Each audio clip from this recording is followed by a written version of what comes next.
the self that you truly are, and which alone actually exists,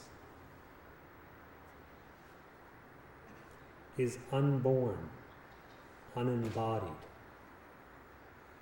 formless, undergoing no change or condition ever,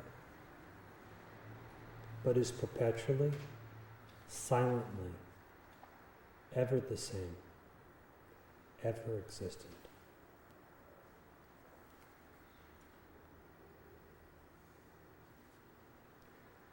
It itself is all peace, all bliss.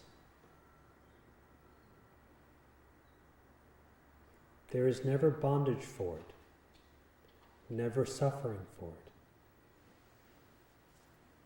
no ignorance for it, no trace of individuality in it. The infinite, the eternal, the absolute. This alone is your real nature, apart from which there is no other you.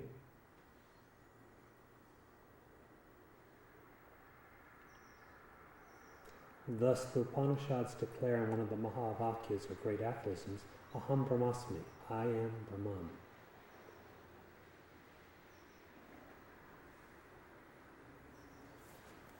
It is indicative of the knowledge of identity. It is a statement of fact regarding your being, your existence.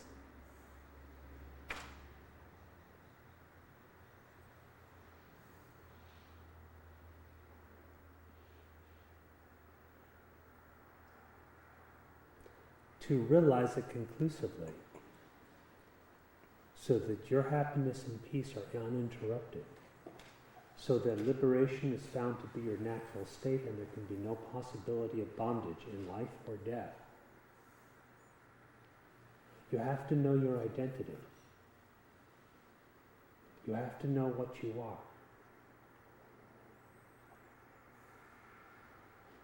This knowledge is neither through the senses as something perceptual, nor is it a product of thinking, being something conceptual.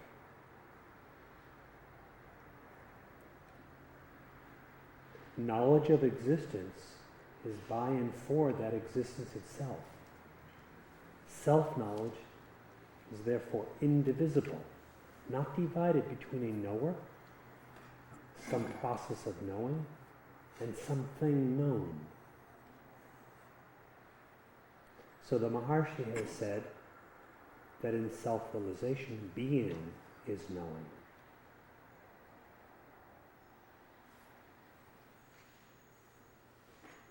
The cause of delusion, and therefore the false sense or illusion of bondage, is the tying of the real with the unreal, though the real alone ever is and the unreal has never come to be. It is the false tying together or combining of what you are with what you are not, thereby conceiving of yourself as an individual entity, an embodied entity, an experiencer of various objective things. As the Maharshi frequently points out, the subject and the object are both imagined within the mind. Some ideas you regard as personal, and you call them subjective. Some ideas you regard as not being personal, and you call that objective. And this manifests as the experiencer and the world of experience, all of which is contained in the mind, just like in last night's dream. As long as the identity of the subject is not known, the objects in a mirror-like fashion reflect the definitions of the subject. So if you conceive of yourself as a body, you'll conceive of an objective or external world of experience. If you conceive of yourself in mental terms, then your sphere of experience is subtle. If you conceive of yourself in individualized terms, there is some kind of differentiation as the objective portion of your experience. But both the subject and the object are like dreamlike apparitions. They are the imagining of a snake where there is only a rope.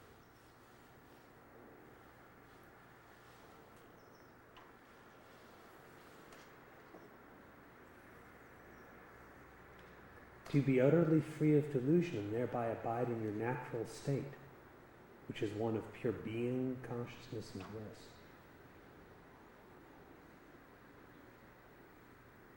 The state of being that God. Inquire, who am I?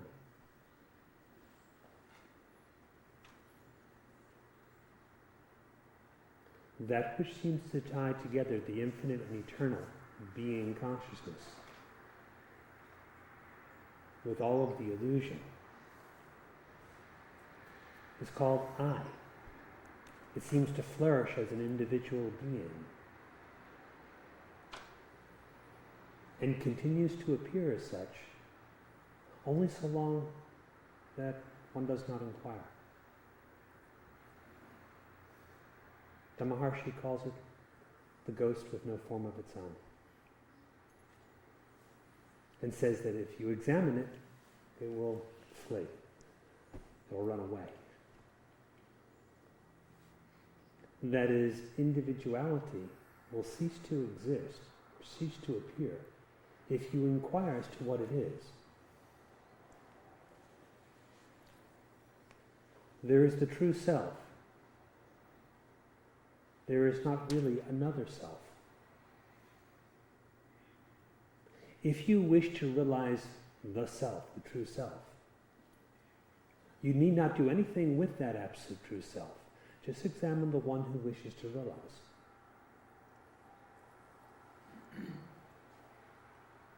Whether you say, I have not realized, I have realized, I know, I don't know, I half know and don't know, or any other combination. If you thoroughly inquire into that I, its I-ness, its form or its individuality, being unreal, will vanish. And all that will remain of you, which is all that's been there the entire time, is pure being, pure consciousness, which is perfect. Just as if you will examine, what is this thing called the snake, you'll only come up with the rope if you bring a bright light in to examine it. So examine yourself.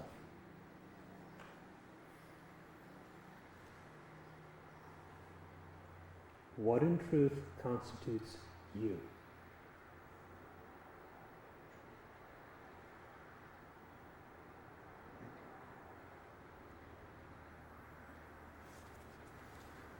The Vedas have declared Aham Brahmasmi, I am Brahman.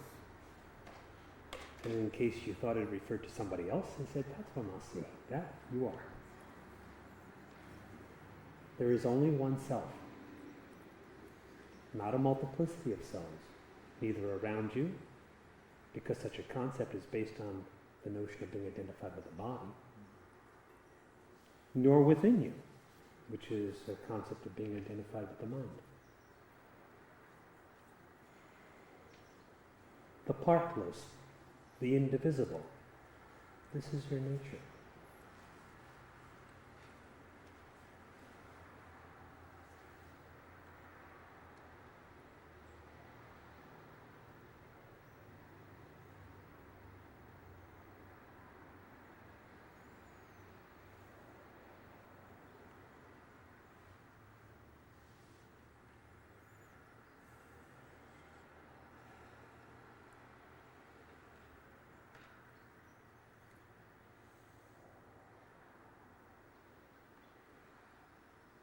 Such inquiry results in the utter dissolution of duality.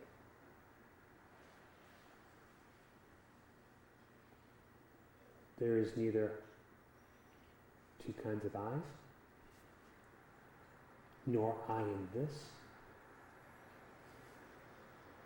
nor a separate I in that.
If you have a question at any point, feel free to ask it. If you wish to relate your own experience, feel free to speak. Continuing to inquire after last week's dialogue, it seemed easily I was able to see the senses are just the body, and so we can take care of the senses of the body, not mine. There still seemed to be this, who's the body? Comes the next natural question, is the body mine? And how do I know that? Again, from what you asked me, how do I know that? Why do I think that is the case? What evidence do I have? And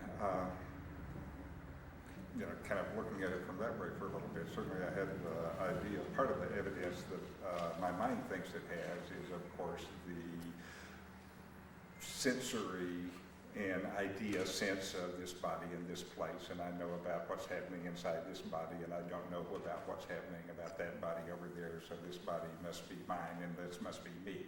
So that's kind of how the mind had it wired. But continuing to think and look is still what's this me? The question still is not, what is the body? I don't think is the question. The question is actually still, who am I? Right? And where does this sense of identity come from that shows up in the form of the body? And somehow it seems like actually looking at that much more closely and trying to see where does that come from? Where does this sense of being an individual, of being separate? Because as soon as there's any of this, as soon as I'm separate, there's more than one. And I kind of get the idea that that's a wrong view. And it doesn't fit all my experience either. Certainly an unhappy view. Now, fortunately, what is true is also happy. As for your relation to the body, you have only to determine whether it is you or if you're in it. There is no need necessarily to inquire what is the body. It is of the same nature as everything else. how are you going to know what the nature of everything else is without first knowing yourself? If though you do know yourself, there will be no everything else.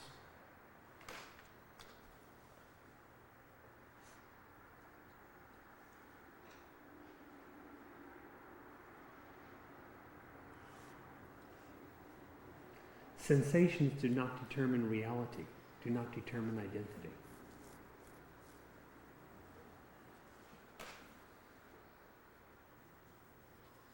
So because your mind gives location to certain senses, does not indicate that those are you, or that that location is yours. Of course, even the scope of what you understand of the body is probably very limited.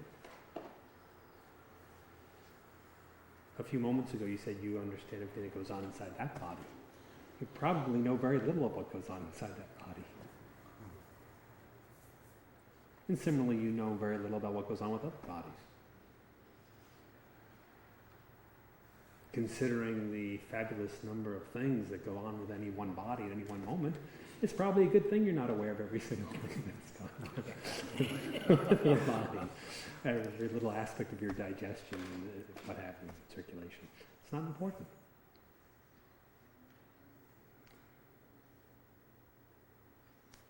From a deeper view, all that you know about your body, about your senses, about time, space, etc., all of it, without exception, depends on the knower. Apart from your knowing of these things, you have no experience of them. Trace the known to the knowing to the knower, and find out who the knower is. He cannot be the object's known. An object does not know itself. Who is the knower? And the knower certainly is not a subject, because the subject is kind of in opposition or separate from the object, and it's not anything separate. He's certainly not the form of the body, which is something that appears only in your waking state of mind.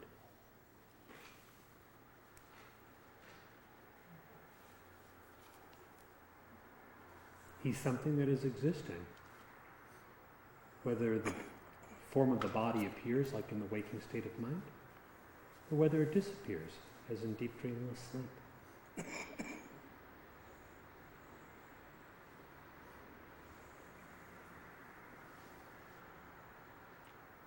The quintessence of the knower is still existing, whether there's something to be known or nothing to be known.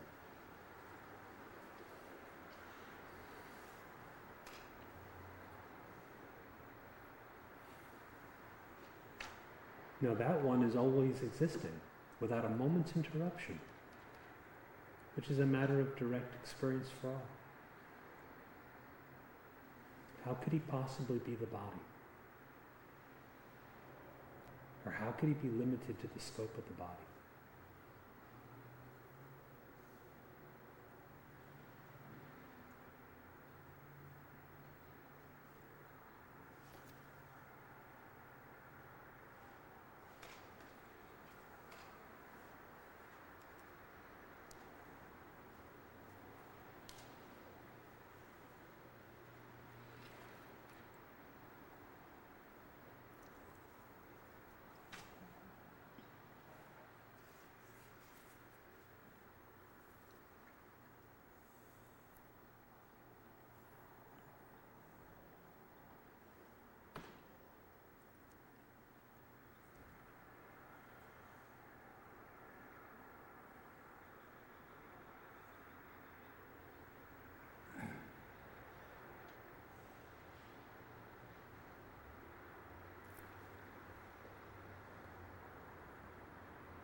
Tours has been shows you that you want to change it, and it sort of throws you back on a place that's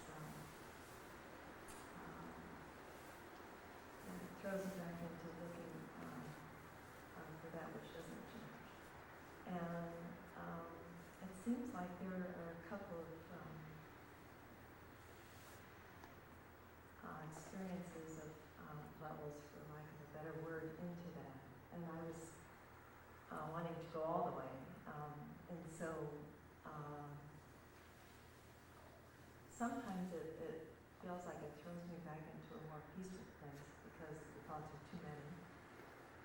That's nice. That's always better. But it's not entirely satisfactory.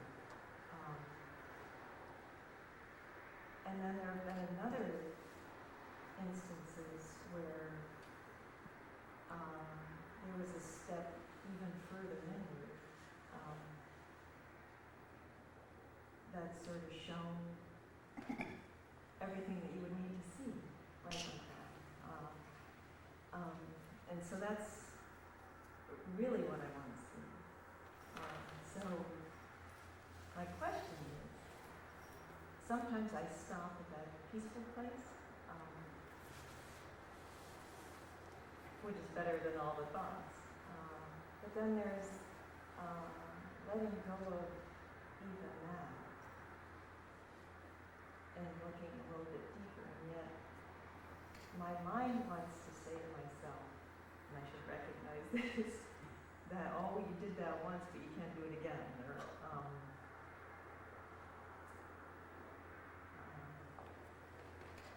I think something along those lines, but I wanted to...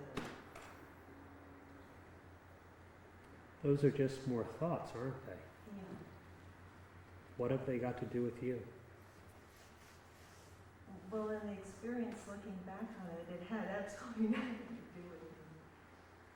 That must have been what was seen through in order to have what was necessary, and what's necessarily always there, light up the entire field. What is that? What is it that you call necessary or must be seen? Being itself.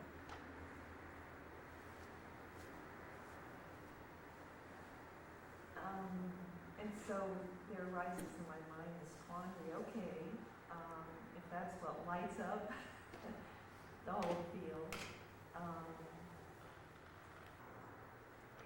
Thank you, Master. I wanted to ask advice on two little mechanisms that I find make things more spacious if I'm observing everyday life or everyday thought. One's more objective and one's more subjective, and the subjective seems deeper, but the subjective would be if I can relax the sense of a focused experience, or even just a little bit, things become a lot more space-like. And it seems like it allows light in to the whole situation. I can feel like I'm taking a stand closer to consciousness. But if I'm more caught up, an objective kind of mechanism is if I can relax the idea of thoughts and experiences unfolding from the past and projecting into the future, they tend to lose their form right away. I mean, if things don't come from somewhere and go to somewhere, it's a very objective kind of contemplation, and then shift to the other one and really look at, well, who would be experiencing whether it was coming or not coming, unfolding or not unfolding. In both cases, you speak of relaxing. How do you do this relaxing? By questioning the sort of mental hold I feel on that assumption. Well, how do you go about such examination? With what do you question? Using what? I try to view the sort of the structure of that hold. And what is that? It seems like it's an artifice. Created where?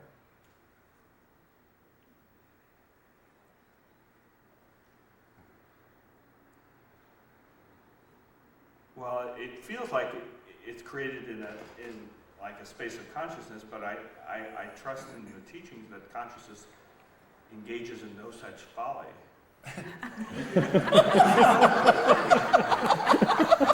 So it must So be how do you resolve the apparent contradiction? well, it's as if there was an artificial pseudo-consciousness created to hold those ideas, but it's not really consciousness. Artificial consciousness. We'll have to get the high-tech guys on this.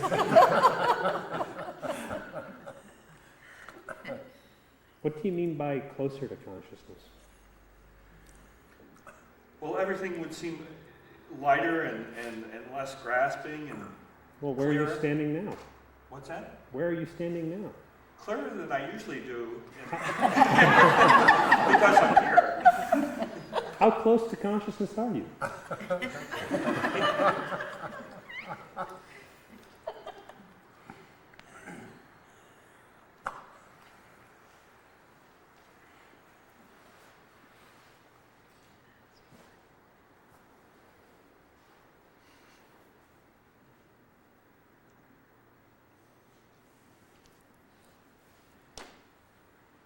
As you ask that, it feels like it's everywhere and nowhere, and then that has a dissolving feeling to it, to take in that question. What causes the dissolution? Do you as a separate being take it in? What actually occurs? I feel that I, as a separate being, could dissolve right there. So you don't observe a dissolution, rather you dissolve. That's what I hope. And the consciousness, which is what you are, remains.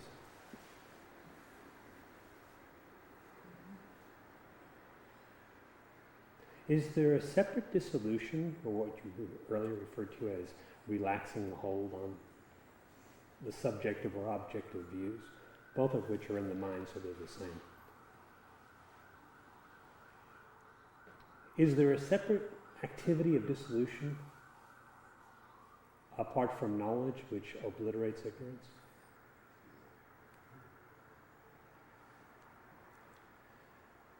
So just know and that would be enough? Find out. If you say you know and then you must do something to the ignorance, you don't really know.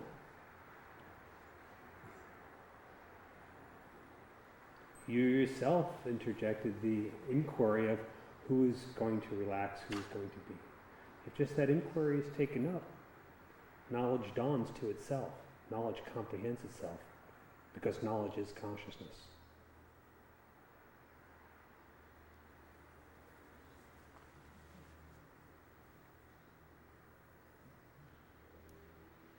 If there is one who lets go, there'll be one who picks up.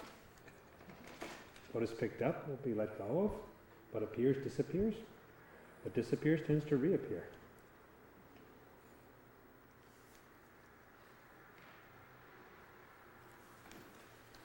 This is why the Maharishi said the inquiry to know oneself alone as a practice does not incorporate within it the dualisms that one is trying to transcend.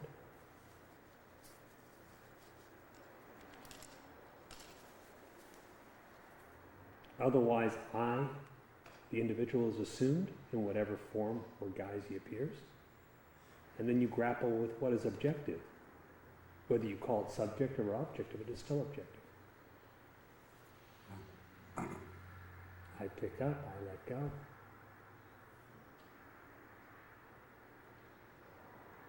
What is going on then is just a play within the mind. In most cases, a play of those thoughts that are termed feelings or emotions.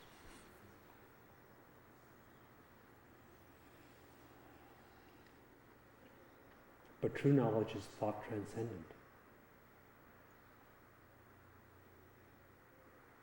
And in true knowledge, no one stands apart from it to be ignorant of it or to possess it.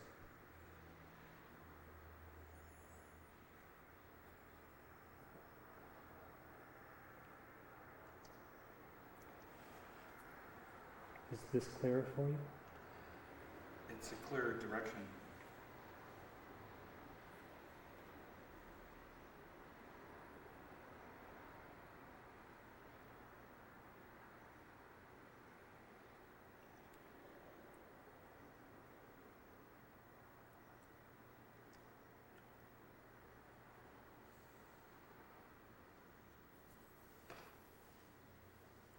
Okay. So going back to that first question with Richard, and similar to the Friday night, I guess, discussion with the Maharshi, talks with the Maharshi, where the questioner, was asking about, I guess, people with special powers who could communicate over thousands of miles versus locally the Maharshi. Landlines versus cell phones, right? Yeah, exactly. Proper. Yeah, old style cell phone. And it all comes down to the knower, the hearer, or the. So it seems like in this. So what you were talking with Richard though is essentially that without the knower, there is no, it essentially erases everything. The knower has to be there, is the essence of that. Is that the importance of it? In other words, because without it, there's nothing. Maybe with it, there's nothing also, but So Brahman alone is, and Brahman is all, and they both mean the same thing. The knower is only Brahman, the vast absolute. Without becoming anything other than what it is, for there is really no creation. It is everything.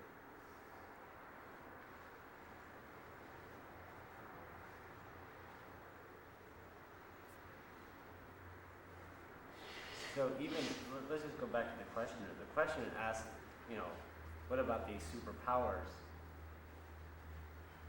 And it seems like even the knowledge of that thinking, without that, there wouldn't be even the question, right? Mm-hmm. In other words, Let's go back to the answer. Okay. Let's go back to the Maharshi. In answer to the question about occult powers, supernatural powers, he said the powers are known by hearsay or by exhibition, which are the same. Because it is all of the nature of the mind. Of course, the Maharshi's answer seems a bit enigmatic if you believe there's a world external to the mind. So, but it still comes down to that consciousness of it, of the mind. In other words, it all boils down to, because you could put anything in there. The powers, anything that you could dream of would be in that category of in the mind. When you dream, is anything that you dream of apart from the state of the dreaming mind? Or doesn't your dreaming state of mind make up everything, subjective and objective? The ordinary stuff and the fabulous, fantastic stuff.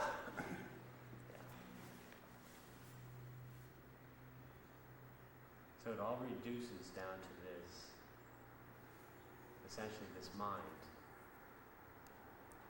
To what does the mind reduce?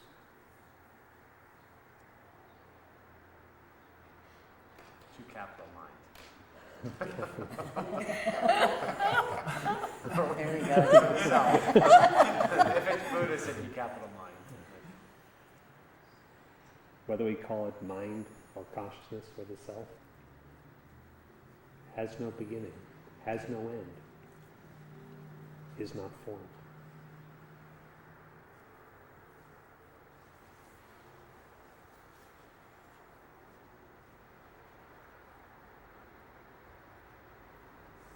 So it all comes back to me because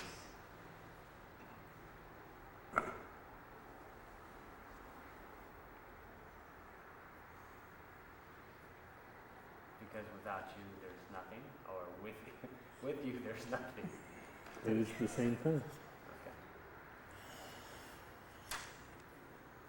Now, as far as great powers are concerned, the mind moves, as it were, with the slightest ripple, and all this universe appears. Yes. How much bigger miracle do you need? Ripple subsides and the universe dissolves.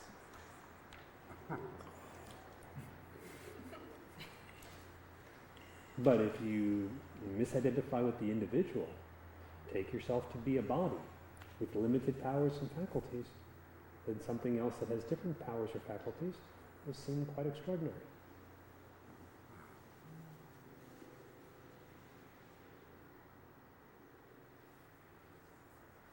Of course, if you know the truth that you are not the body,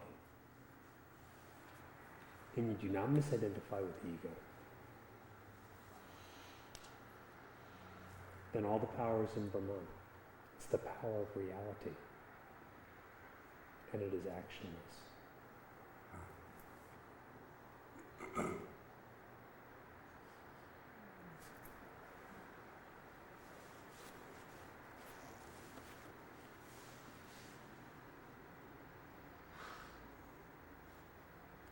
Yeah, it seems like the goal of my practice, the reason I was thinking of this is being able to know that everything points to yourself.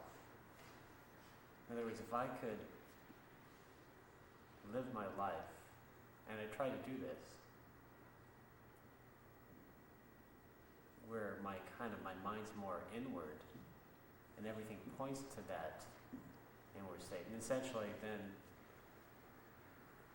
you're not distracted by anything else. So. And that's good. Something doesn't distract you, nothing's alluring. You have to distract yourself. You have to thrust your own innate happiness externally and then go pursue it and be interested in it. What do you mean by my life?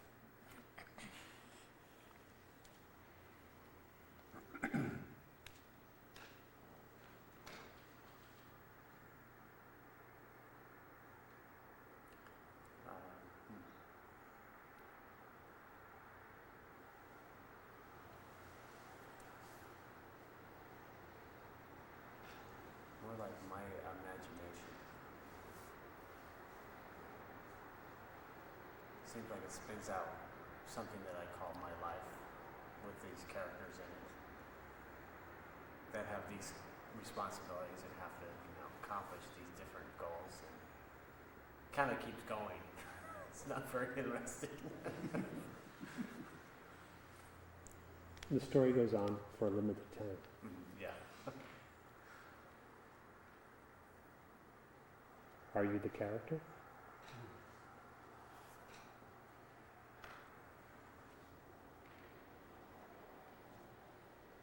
Deeper still, if this is all imagination, what is real? Imagination or illusion does not mean partially existent or temporarily existing. It simply means that which is not.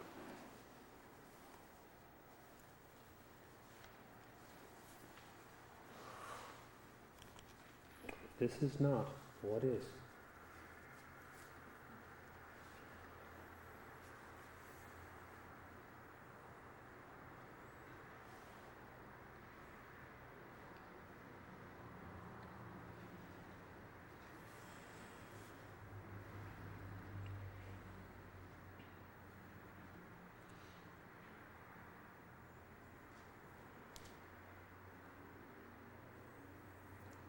That's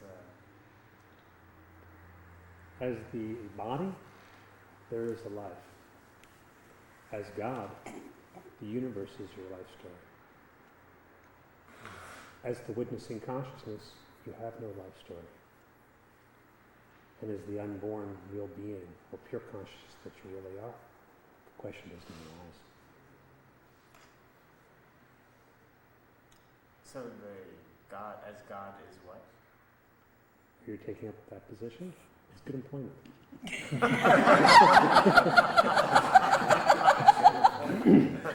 I was just trying to understand the progression there, because it seemed like each one kind of progressed.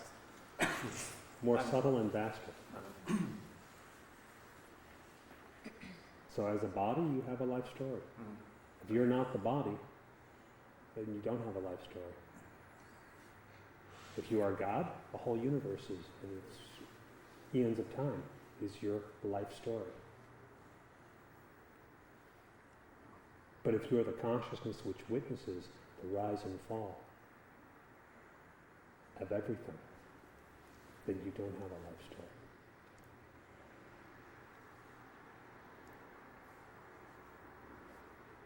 The essence of that witness is unformed or space-like consciousness. That is pure being. And in that, there is no second, nothing other. So I said the question then didn't arise.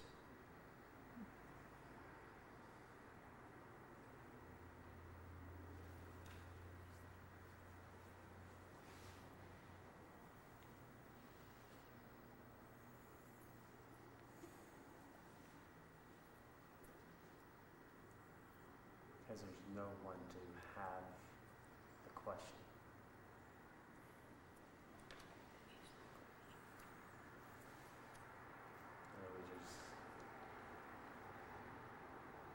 There is nothing else and no one to experience anything else. Just being, just consciousness.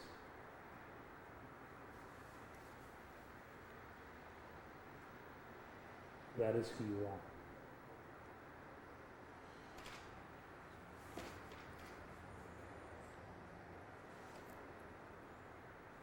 How could you have a life story?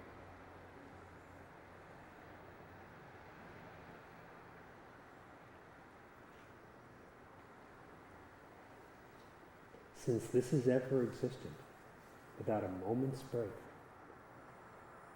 without beginning and without end,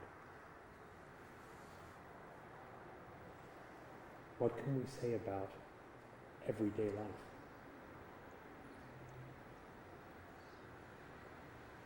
Except that the only truth to it is this ever-existing being.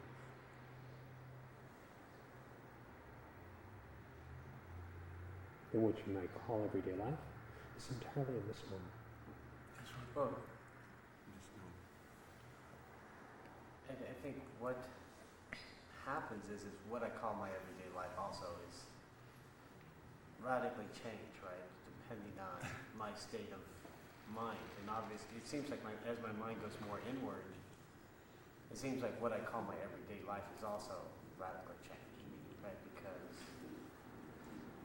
pieces of it just may be missing, or attachments that were there maybe aren't there anymore. So it just seems like even that in itself has some big holes in it. I mean, in other words, there's nothing continuous about everyday life because it's totally dependent on it's dependent on so many factors, so many dreams, upon dreams. Yes, so you see those changes. It's like noticing different parts of the mirage disappearing as you approach it. But what is really there? Is any of the mirage existent? Yeah, if one part of it can disappear, because the whole thing just... Perhaps the whole thing's not there at all.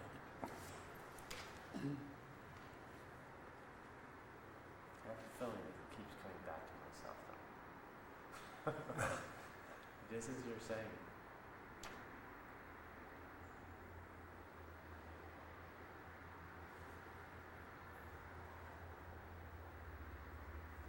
But, it's definitely much clearer, just even coming Friday night, it's definitely helpful, there's no question, because, at Friday, it just seems like things are more intact for me, and I don't know. Because of the day of the week? Yeah, Fridays aren't, no. Take your calendar and just cut out No more problem. Move them around.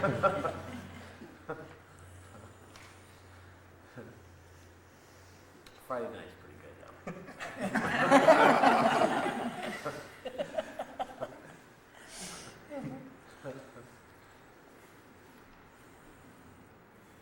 what makes Friday night good for you is there all the time. Nothing new is added to you.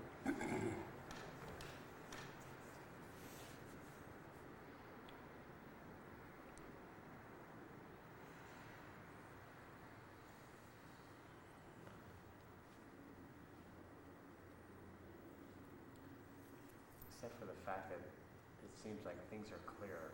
What was assumed to be there is discovered to be just more imagination. All right. And does the clarity come to you, or is it the clarity you?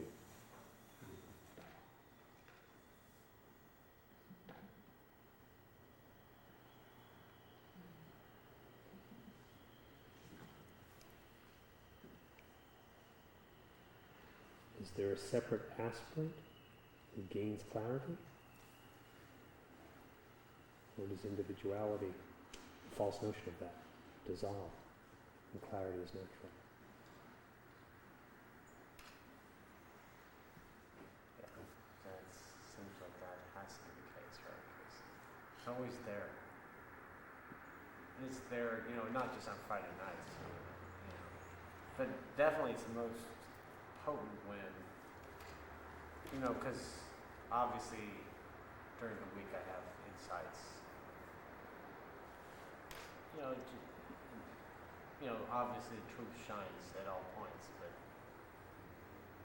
hanging around in enlightened sages is no question a big aid.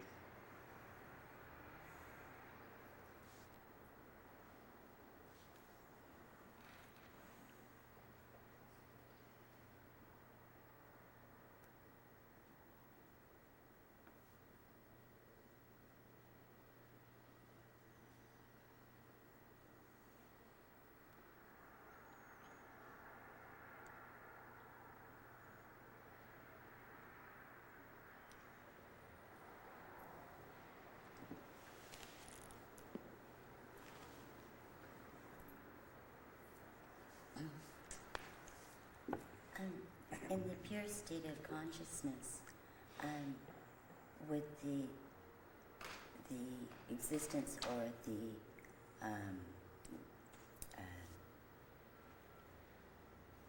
difference it would make, or the relevance of the illusion or reality or the dream or the dreamer or the dreamed, all of that, thoughts, in the truth face of just pure consciousness of being, would it have any relativity if it doesn't all exist? Will it would dissipate itself? Is that somewhat true? One existence plus the idea of dreaming is dreaming. Okay. One same existence plus the idea of waking is waking. Right. So. Plus the idea of knower is the knower, plus the idea of the known is the known, and so forth and so on. So the consciousness of that they are all one and the same, dissipates their even being and the thought of it being. So the consciousness is not to be conscious of that at all. Yes, differences entirely disappear, just like in the proverbial analogy of the rope seen as a snake. Yes. The So it won't tail, matter, the the delusion. tail, the skin, the nose, Yes. the head, all of it disappears, and only the rope is found. Likewise, one existence or one consciousness is found to exist when we inquire and know ourselves. All these differences disappear.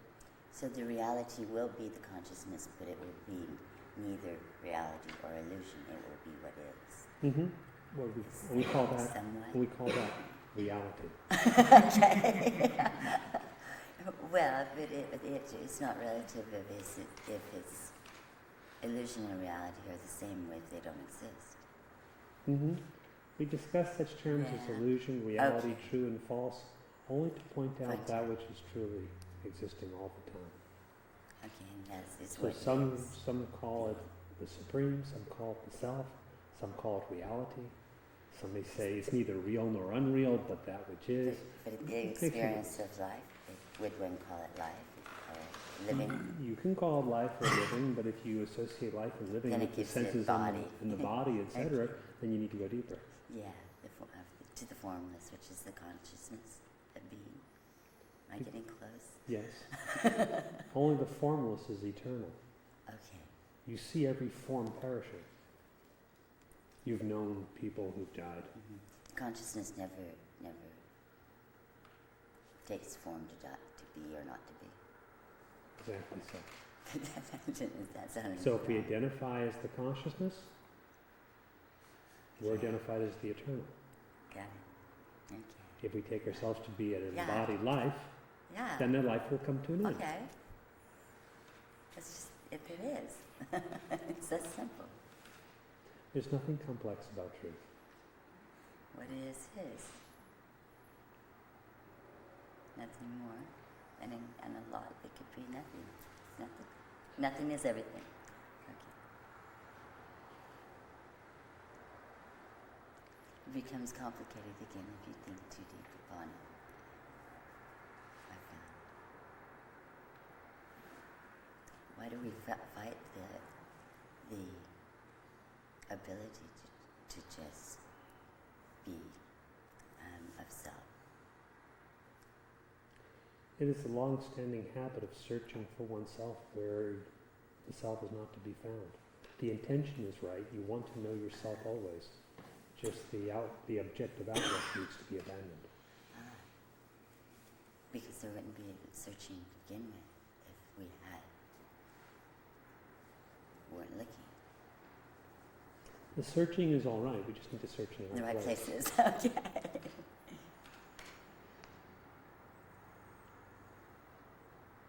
Because it is there all along. Or not. No, it is there always. Yes. It's like trying to describe air. Okay. You know, where it doesn't exist but it exists. Is it illusion? Is it not? It gives you that. Just because it's something not sensed Yes. doesn't make it an illusion. It'd be better to say that which is sensed is an illusion. That's true. That's a dream. A dream can be reality. Okay. It opens up a lot of worlds. They were already there. Thank you.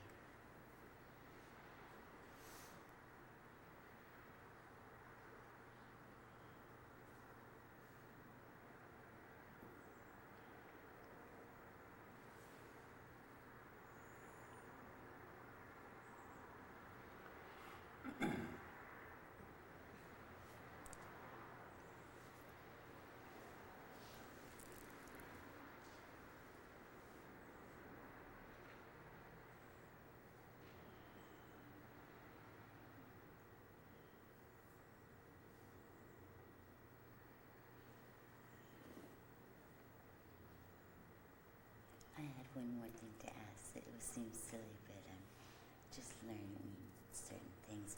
What is the definition of Brahma? Brahman? The root of the word means expansive. We could roughly translate it as the vast absolute, or the limitless absolute.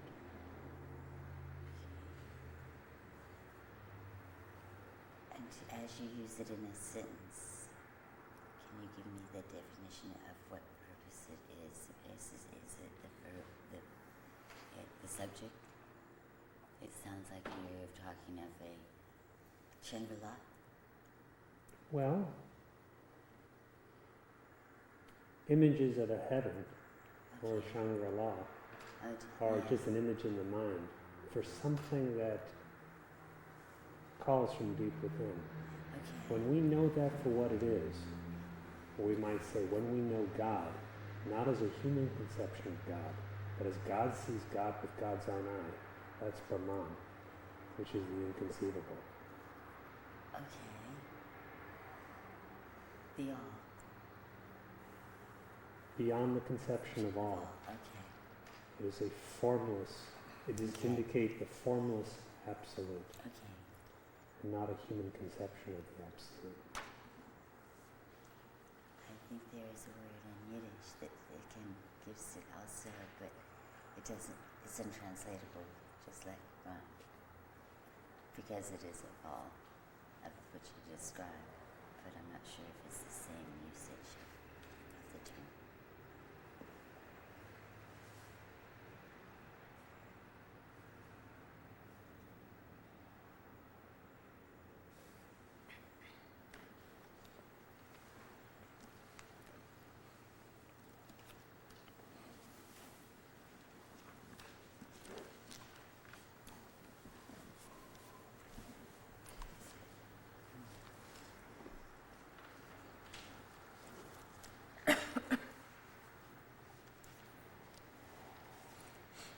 आविः सन्निहितं गुहाचरं नाम महत्पदम् अत्रैतत् समर्पितम् एजत् प्राणन्निमिषच्च यदेतज्जानतः सतसद्वरेण्यं परं विज्ञानाद्यवरिष्ठं प्रजानाम्.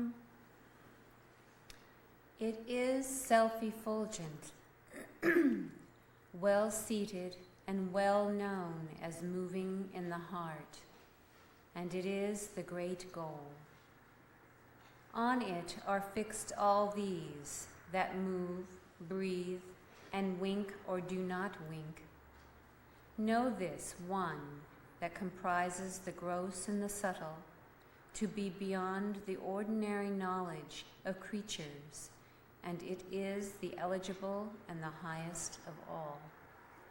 Yad arjimadyad anubhyo cha yasmin loka nihita lokinascha tadedat daksharam brahmassa pranastadu vanmanah tadedat satyam tadamrutam tadvedavyam somya vidhi. That which is bright and subtler than the subtle, and that on which are fixed all the worlds as well as the dwellers of the worlds, is this immutable Brahman. It is this vital force. It again is speech and mind. This entity that is such is true. It is immortal. It is to be penetrated. O good-looking one, shoot at it. Dhanurgruhitva Upanishadam Mahastram Sharam Hyumasanishitam Sandhayita Ayamya Tadbhavagatena Chetasa Laksham Tadevaksharam Somya Vidhi. Taking hold of the bow, that is the great weapon familiar in the Upanishads, one should fix on it an arrow sharpened with meditation, drawing the string with a mind absorbed in its thought. Hit, O good-looking one, that very target that is the immutable. Pranabo dhanusharo hyatma brahmatallakshmuchyate apramattena vedhavyam sharavattanmayo bhaved. Om is the bow, the soul is the arrow, and Brahman is called its target. It is to be hit by an unerring man. One should become one with it, just like an arrow. Yasmindyoho prithvi chantariksham otam manah saha praneshcha sarvaihi tamevaikam janata atmanamanya vacho vimujjata amrutasya setuhu. Know that self alone, that is one without a second, on which are strung heaven, the earth, and the interspace, the mind and the vital forces together with all the other organs, and give up all other talks. This is the bridge leading to immortality.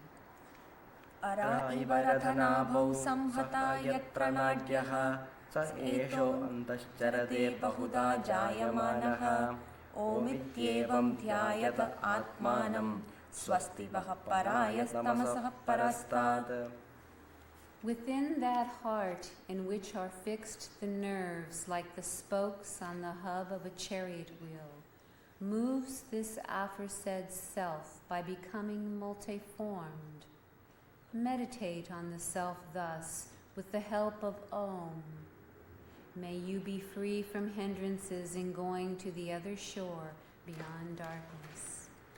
यः सर्वज्ञः सर्वविद्येश महिमा भुवि दिव्ये ब्रह्मपुरे ह्येष व्योमन्यात्मा प्रतिष्ठितः मनोमयप्राणशरीरनेता प्रतिष्ठितोऽन्ये हृदयं सन्निधाय तद्विज्ञानेन परिपश्यन्ति धीरा आनन्दरूपममृतं यद्विभाति.